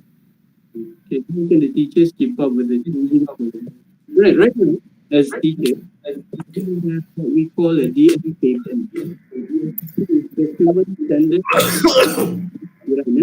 So when I did that's a very good question. When I did my Asasi and my bachelor's degree, we had a totally different, I mean, not 100% different, but it was a different document that we have to refer to when it comes to teaching. Okay, now when I entered education, it's a different syllabus. It's the DSKP, the Document Standard Curriculum dan Pentaksiran. You can find it yourself on Google. For every form 1 all the way until form 5, they have their own DSKP. For every subject, they have their own DSKP, and at the same time, we also have the scheme of work, SOW. So the SOW will determine whatever it is that you have to teach in the week. Yeah, in a week. But usually, of course, with all the programs and all the activities and the teachers having to go to activities outside of school, sometimes we cannot really keep up with all the scheme of work. Yeah, that's why sometimes you find teachers who are teaching. I mean, for us, English language is actually not so bad because we are teaching skills. We are teaching the 4 language skill, which is reading, writing, listening, speaking, and a little bit of grammar and a little bit of vocabularies. Yeah, so it's not so bad. Usually for the other subjects, they have to teach based on topics. So they have multiple topics, sometimes even 20 to 30 topics that they have to cover in a year. So sometimes they will ask to trade with you. Yeah, can I have this extra class with these students? Yeah, just for them to cover. But for us English language teachers, because of the 4 language skills, if you can cover all those things, do some exercises, inshallah you'll be okay. And of course, if there was ever a change in syllabus, kalau ada perubahan pun, you will be informed early on. And then the teachers, usually the senior teachers, they will have to go for training. And then once they go for training, dah pergi latihan, dia dah faham, they come back to school and then they have to teach the other teachers. Yeah, so that's how, to answer the question, how the teachers keep up with the changing syllabus. Again, when you go to school, right? If you ever decide to become a teacher, when you go to school, you will find yourself being, like I mentioned, as teachers, usually we have almost all the teachers, we have very good connection. We have very good cooperation. If you don't know, you have to ask. Yeah, if you don't know, you have to ask. That's an important thing. As a teacher, this is something I found early on. Jangan malu untuk tanya. Yeah, if you want to be successful as a teacher. Okay, that's my answer. Thank you for the question. Okay, thank you, Mr. Irfan. Okay, moving on to the next question. We have a question from our Nurul Atika. Do you have any tips on how to succeed in university? Also, how to overcome fear when talking in front of people? I really want to be a teacher. I think this is the kind of stigma that everybody has, not just teachers and lecturers. I think everyone needs to master the art of speaking in front of the people with ease and relax. So I believe Mr. Irfan has experiences at both ends. Yeah, one is in being, I think at three ends, I believe. One is from being a student, have to present the assignments. Second is from being a lecturer to present and teach young adults. And third, teaching at the school level. So I believe Mr. Irfan maybe has developed his own method and tips in how, number one, to be successful in university, and number two, how to speak well in front of others. Ladies and gentlemen, Mr. Irfan. Okay, right. Thank you for the Dr. Din also. Thank you, Nurul Atika, for the question. Any tips on how to succeed in university? And also how to overcome fear when talking in front of people. I really want to be a teacher, right? Good for you. It's very good to have that ambition early on in your study. How to succeed in a university? You need to surround yourself. You need to make sure you surround yourself with good people. Okay, when you surround yourself with good students, you don't have to surround yourself with excellent A+, students. You have to surround yourself with people who can work with you, who you find it very nice to work with, who you find yourself when you can cooperate with that person quite well. If you surround yourself with good people, then inshallah you can be quite successful in university. Okay, and also how to overcome fear when talking in front of people. Now this is something, an advice that I always give when I was a lecturer at QM. I give them the same advice. You have to do it over and over and over and over again. It's like a knife. Yeah, talking in front of people is a skill, and a skill is like a knife. The more you sharpen it, yeah, the more you do it, the sharper it gets. Yeah, so that's how you overcome fear when talking in front of people. I still get nervous. It's something normal. It's something common. Everybody gets nervous. I still remember when I was a foundation student like you guys, we had this one fella. Dr. Din probably know who he was. He's a very tough fella, very manly fella. Okay, very tough. He can play bass guitar, he can do bukat-bukat semua tu lah. But when the first time he did a presentation in front of all of us, he was holding a paper and he was shaking. He was shaking like a tree, you see. So what I'm trying to say is everybody gets nervous the first time. When you do it multiple times here and there, you get better. Yeah, you get better, no problem. Okay, just practice. Practice in front of a mirror, practice in front of your friend. Yeah, it's something that would be very helpful for you in your future if you ever decide to be a teacher. You really want to be a teacher, right? Yeah, if you ever become a teacher, that's important. Thank you for the question. Exactly, yeah. I have to agree with what Mr. Irfan mentioned. Practice makes perfect. Yeah. Sometimes we have to force ourselves to do it. Yeah. We have to force ourselves to do it. Yeah. Okay, moving on to the next question. We have a question from our Hakim. What will teachers do to make the class more joyful? Mr. Irfan. Oh, okay. Right. Amir Hakim, thank you for the question. Making the class more joyful. I'm not sure whether or not I'm qualified on giving advice on how making classes more joyful or more enjoyable. But I mean, there are things that you have to do, and your lecturers often advise you. When it comes to teaching, it's not just as simple as starting. You go into the class and then you start teaching. You have to go in, do your, not even your set induction. You have to go in, you have to ask the students first how they are, how was their day, did they have their breakfast, what time they slept at night. So all of these are things that make them more, I mean, they feel like a connection with you and would actually be able to participate. Yeah? Of course, one thing that I also have done with my students from Form 1 to Form 3, I give them, I mean, even for Form 5 students, if they do something that I ask them, I give them chocolate. You see, this Cloud9 chocolate that you get from Speedmart, those are very cheap. Okay, I give them a star if they hand in their work, and then I can see the effort. I just give them a star, and then they can claim for chocolate. Yeah. All right. Thank you.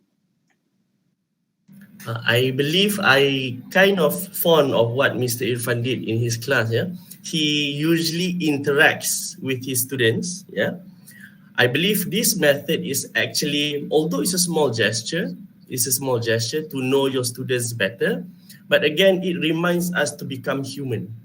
So we are human. So when we realize that we are human, the bridge and the love and understanding will be born. Yeah, and that is where the class can be joyful. Even though the slightest of gesture, it means a lot to everyone. All right, Yes. Let's moving on to the next question. Okay, we have our H. I don't know his nickname or whatsoever. His H. How are teachers able to deal with or keep up with students with different personalities and behaviors? This is quite interesting. Okay. With Right, that is a good question. Yeah, how do you keep up with students' different personalities and behavior? I mean, sometimes you have to remember that we are all human. Even for me myself, in some cases, I'm not really someone who is perfect. We need help from the other teachers to make sure and identify what is the best possible way to deal with different personalities and behaviors. But what I found was when it comes to good students in the first few classes, they would very much prefer if you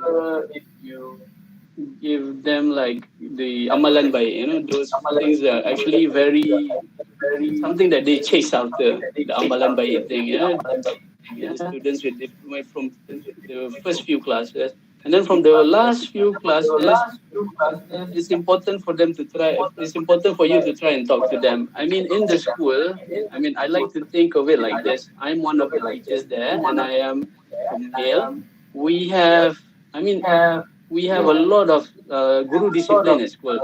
If there was a pekeliling, actually, there was a pekeliling given to all teachers. So dalam pekeliling tu, it says, semua guru adalah guru disiplin. But when it comes to the actual school, you will have around 10 to 10 teachers who are actually given the title Guru Discipline. And then at that school, we have teachers who are very tough. Yeah, very tough, and the way they treat the students are very much on the hard side. So I prefer for me to be more on the not the soft side but I try and be more relaxed with them. To make sure that if, let's say, they do anything wrong, they wouldn't be afraid to report it. So that's what that's my observation. That's my understanding, my preference. Because if everybody is hard on the students, then who are they going to go to if there's a problem with anything, right? I mean, that's my opinion on things. Okay, people have different opinions. Some people, they prefer to go hands-on. I'm more relaxed most of the time. But you cannot escape. You cannot escape from feeling that negative feeling. You have to try and control it as much as possible, but it is still there. You're still human. Yeah. Right. Thank you. Yes, I have to agree on that one. Totally 110. If we have 200%, I have to agree with that. It means that we have to be compassionate and empathy because different people have different approach. Yeah. But it's best that we, just give a smile. Yeah, it's okay. Sometimes we need to be harsh, sometimes we need to be strict, but we need to remind ourselves nobody likes a grumpy individual. So again, if we smile at them, it means a lot. Yes. Yeah. I'd also like to add on what Dr. Dil said just now. You still have to be strict. Yeah, you still have to be strict. You can be relaxed, you can be soft, you can be hard, but you need to be strict. If there is a rule that says like this, you have to follow. If they bring a phone to school, you have to confiscate. Even if, let's say, you are supposed guru practical, you still have to do your work. You still have to do your job. Strict. Exactly, Okay. correct. Okay, moving on to the next question. We have our beloved Theodora Hyong. Would you recommend your students to rely fully on technology when they are completing their assignments or homework, like surfing on the internet to look for information? Well, this is 2023, yeah, where the internet and phones and tablets are needed, especially at the educational sector, where such skills are needed by the students, not just to write, to make a presentation, but also to search for information. So again, Mr. Irfan, at your level, at your perspective perhaps, what do you think regarding this matter? A question from our Theodora Hyong. Well, that's a good question. Thank you. Fully on technology, it's not really possible where I am teaching right now. Maybe it was in a different school. Sorry, maybe it is in a different school. But from where I am right now, I am at the Sekolah Menengah Kebangsaan, and to rely fully on technology, it is not exactly. Possible. It's not exactly 100% possible because. There is the thing about ICT is emphasized greatly, and then you have the TS25. TS25 means it's all just technology and everything. But when it comes to actual classroom, you still only have a whiteboard and the marker and your trusty whiteboard eraser. That's all you are given with. You have projectors and laptops, but you still need to bring them to class. You need to find the time to go to the bilik GPK 1, you ambil the projector, you ambil laptop, and then bring to class. And then dekat class, you have to set up, you need to find a source of electricity. If let's say there's no electricity, you cannot use the projector and the laptop. Okay, so it all depends on the different kind of school. If you can use technology, it's good. I am someone who believes in both the benefit and the drawback. The benefit is if you use technology wisely, it is actually very helpful for you. But in some cases, I noticed that the students, instead of using their own brain to come up with their own materials, to come up with their own work, they would rather copy and paste. This is something that Dr. Din will probably agree with me. From my experience, some students, they just copy and they paste. Okay? Sometimes they just copy the whole Wikipedia page and then they put in their assignment. Yeah? So this is something that we try and avoid as a teacher. This is something that you have to remember for a teacher. You need to make sure that they try and think on their own. Sometimes they come to you and then they ask you for translation and everything. You have to help them. You have to give them the translation for the words and everything. But that is better than them just copying and pasting and not using their own brain. Yeah. Rely fully on technology again is possible, but you have to plan way ahead. If let's say you want to show a movie to your students, you have to plan at least a day before. Yeah? A day before you have to plan, you have to make sure the batteries are there, the projectors are working. There's work. There's a lot of work. Some schools are very lucky. Their classes, especially the Form 5 classes, they have smart TVs. So smart TVs, you can just connect with your phone. Unfortunately, for my school right now, there is no peruntukan for that. So if I ever want to do anything, you have to do on your own and find your own way. All right, thank you.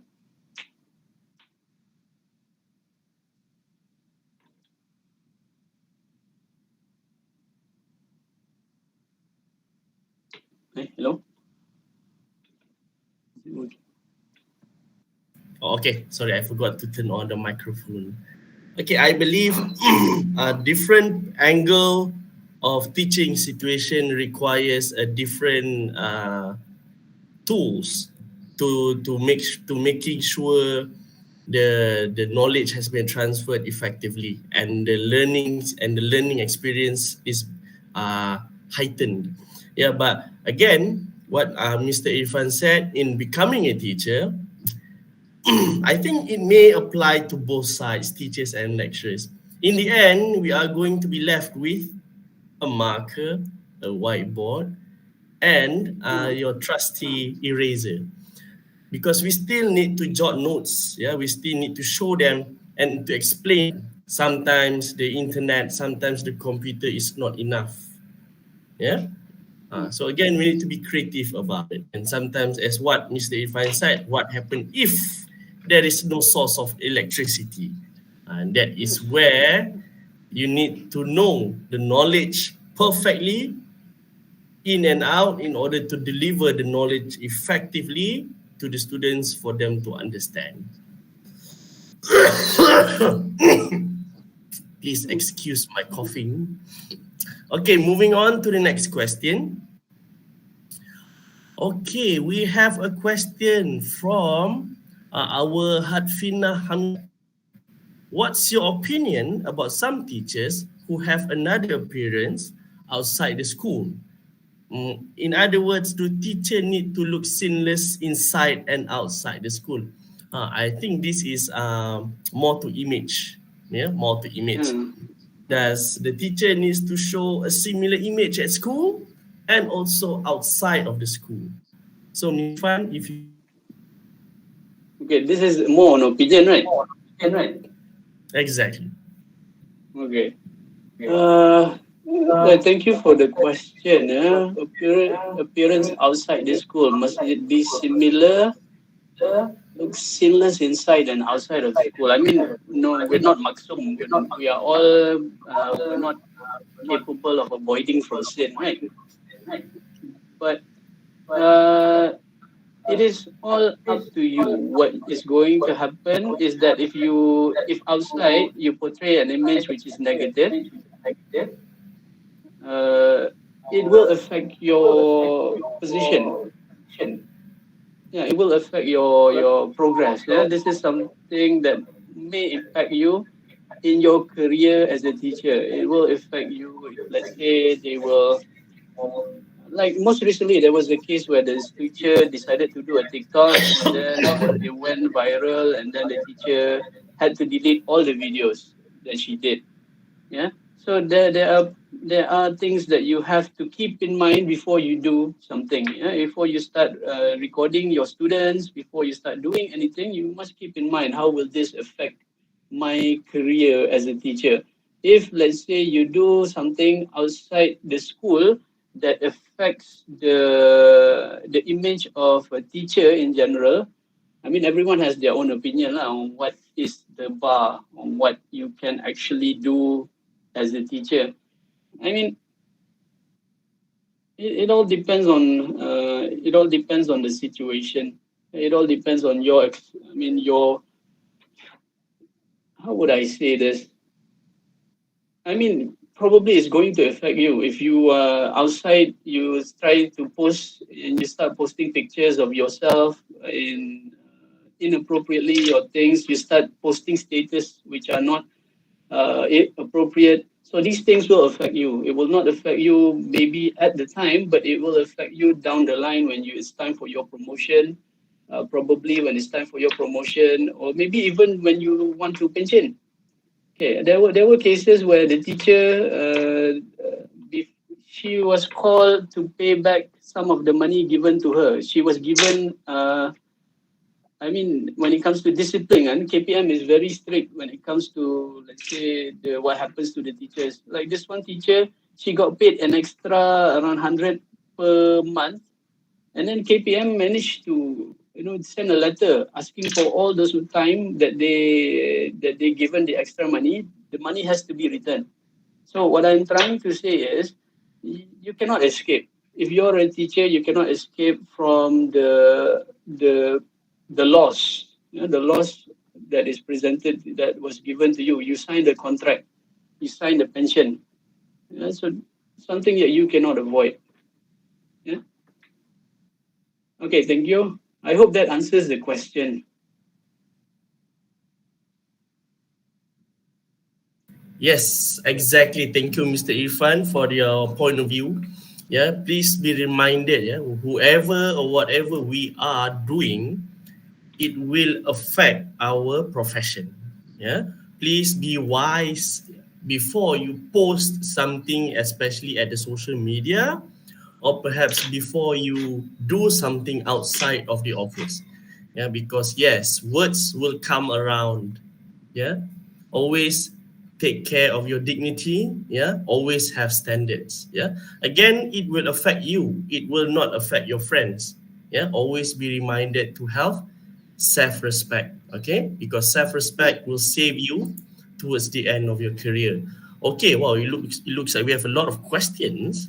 Okay, I think this is kind of a cool question coming from our Muhammad Danish Haikal.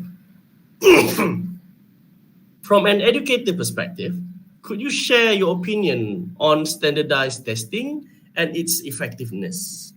Yes, because standardized testing is like applied to all countries, yeah? But from Mr. Irfan's perspective, can you elaborate on this one? All right. Standardized testing, my opinion on it. Thank you for the question, Danish. Could you share my opinion on standardized testing? It is a necessary thing. You cannot escape from it, especially at school. Because if you want to do individual testing, if let's say your class, you have, at one time I had 36 students.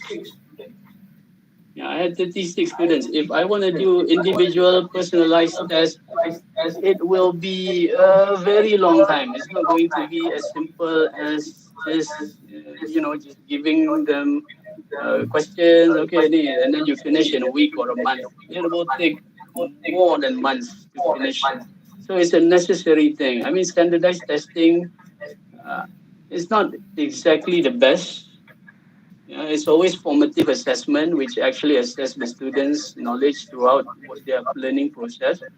But summative assessment, which is standardized testing, is necessary. You cannot escape from it, especially when it comes to SPM. I mean, the good side of standardized testing, in my opinion, is that it shows that you can actually learn something. It shows that your ability to actually learn and do things. I mean, for language now, for SPM, at least we are covering all the 4 skills. Now you have paper for listening, we have paper for speaking. I mean, you did this, right? The foundation students who are new, you have to do paper listening, paper speaking, reading and writing. So all those language skills are covered at the very least. Okay, thank you. I hope that answers the question. Okay, thank you very much, Mr. Irfan. Yes, I believe standardized tests is, I think it's quite crucial.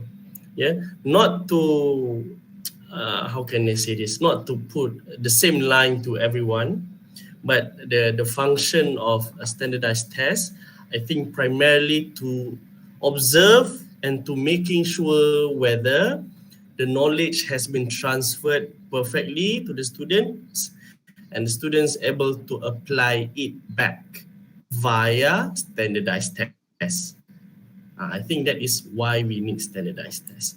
Okay, I think that although we have a few more questions, I think we take the last question from our beloved Bang Sweetie. Hi, sir. My question is, do you ever feel regret becoming a teacher? Because my mom tell me being a teacher is the occupation out there. Meaning, I think, do you have any regrets becoming a teacher? Because, you know, being a teacher is the only occupation out there. It's the occupation out there. Oh, okay. Right. Thank you for the question, Bang. Bang Sweetie, I hope that is not your real name. You face a lot of trouble from your girlfriend and your wife. Okay. My question is, do you ever feel regret becoming a teacher? Regrets. Some people say you shouldn't have regrets in life. I mean, I have regrets in my life, but becoming a teacher was necessary. It's not just as simple as, this is something I have to regret. I have to teach children. Before this, I was teaching young adults. It's not as simple as that. It was necessary. It was something that I had to do for my own personal reason in becoming a teacher. And then it's not something that I regret, is what I'm trying to say. It is something, there are ups and downs in being a teacher. In my short, I think it's very short. The time that I spent at school is quite short. There are ups and downs. But feeling regretful is not going to help you. It's not going to help me in this case. It's not going to help me. And then, so I try to look on the positive side every time. We'll try and do well. Because if you focus too much on the negative, you forgot to look at all the positive. Even though there are students who really can irk you, it can really cause you trouble and pain, you have to look on the positive sides. There's only like one bad student, one bad apple, but the rest, not all. The rest, some of them really just try to give you their attention, try to help you make your lesson successful. Okay, look on the bright side. It's my opinion. So, teacher is the occupation out there. Itu biasa.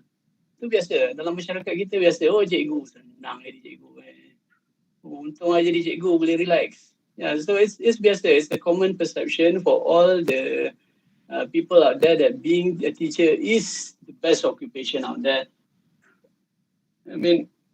It's a what people say is a safe job. It's a safe job, and there is a tendency for people to feel relaxed. The tendency for people to feel comfortable. This is something that I have to warn you early on, because I'm noticing it quite early in my career as a teacher. The level of comfort that you feel as a teacher, because of the fixed promotion, it will make you feel like you don't have to do much. Compared to my time when I was a lecturer, I had to make sure this year I have to do this much work. I have to do this publication. I have to do this article, this writing. Okay. Compared to being a teacher, I'm not saying it's easier, but there is like a sense of comfort that you feel. Keselesaan tau, selesa tau. So maybe that's what your mother was referring to. The selesa part. Okay. But don't let yourself get overwhelmed by that selesa, that feeling of comfort. Don't. All right, thank you. I have to agree on everything what Mr. Irfan has said. If we want to talk about regrets, there will be 1,001 regrets, and there will be 1,001 sweet memories we can develop from it. We can gain from it. Again, what Mr. Irfan trying to say is, whatever decision or whatever job that you willing to step foot in it, always think about the positive side of it. What can you gain from it? What can you benefit from it? But the most important part is how your knowledge can benefit others. How your knowledge can benefit others, so that we can create a better society in the near future. Yes, I guess that concludes our event today. First and foremost, I would like to express my utmost gratitude. Sorry, Dr. Din. Yes. Dr. Din, can I answer one more question here? Opinion on teachers having too much clerical work? Very short. Yes, sure. By all means. Yes, we have a lot of clerical work. Banyak kena tulis, banyak benda kena type. A lot of reports that we have to do. Guidelines on doing guidelines, sepatutnya ada pembantu guru, but it all depends on the government I don't know. I'm not the policy maker.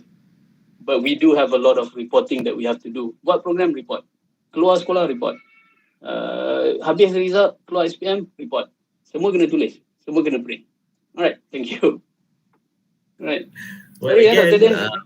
Dan. yes. Yes. What can I say? This again, it's clerical work. Most of us have to do it.